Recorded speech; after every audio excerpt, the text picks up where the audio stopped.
कहानी का नाम भूतिया पंखा और गप्पू का बदला। गांव रघुगढ़ में एक पुराना स्कूल था।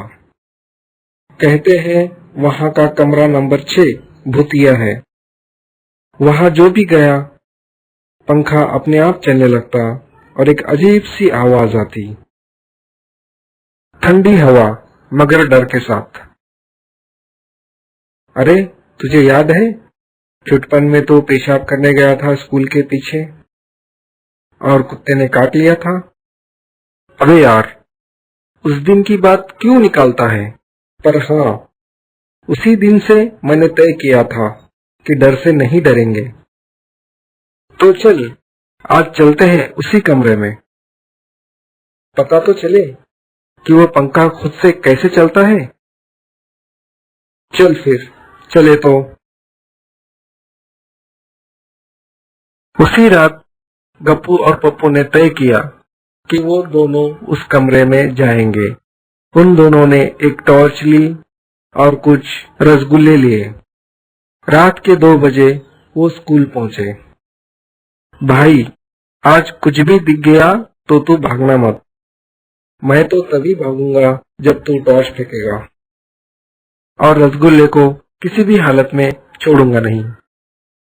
जैसे ही दोनों कमरा नंबर 6 में पहुंचे, देखा तो पंखा अपने आप घूमने लगा और अचानक एक भूतिया आवाज गूंजी, ठंडी हवा मगर डर के साथ। ये देखकर गप्पू के पसीने छूट गए और उसी समय पंखे से कुछ गिरा, एक पुराना टेप रिकॉर्डर। पप्पू ने रिकॉर्डर उठाया और चलाया।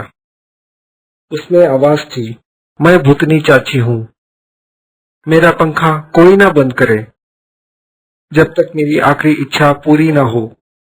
मैं यहीं घूमती रहूंगी। भूतनी चाची कौन? अबे यही तो हमारे स्कूल की सफाई वाली चाची थी, जो गर्मियों में छत का पंखा लेके बैठती थी ठंडी हवा के लिए। मतलब उनका भूत पंखे में अटक गया। अब दोनों ने तय किया कि भूतनी चाची की आखिरी इच्छा जाननी ही पड़ेगी। तभी रिकॉर्डर में आवाज फिर से आई, मेरे रसगुल्ले मुझे चाहिए, जो बच्चे खा गए थे। ये सुनकर गप्पू की हालत खराब हो गई। अबे मैंने तो ये तभी खा लिए थे। अगर चाहिए तो चाची को नए रसगुल्ले लाके देना ही पड़ेगा, वरना अगला पंखा मेरे घर में चलेगा। अगले दिन दोनों दोस्त मिलकर फिर से वही कमरे में गए। इस बार गप्पू ने एक थाली में कुछ रसगुल्ले रखे। भूतनी चाची, ये रहे आपके रसगुल्ले, आप कृपया पंखे से निकल जाए। जैसे ही उन्होंने थाली रखी, पंखा अपने आप रुक गया और कमरे में एक ठंडी हवा चली और एक प्यारी सी आवाज आई, शाबाश गप्पू, अब मैं मुक्त हूँ। अब पंखा सिर्फ ठंडी हवा देगा, डर नहीं। और इसी के साथ पंखा हमेशा के लिए शांत हो गया।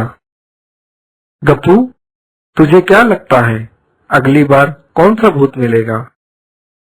उम्मीद है जलेबी भूतनी हो, उसका भी बदला मैं ही लूंगा।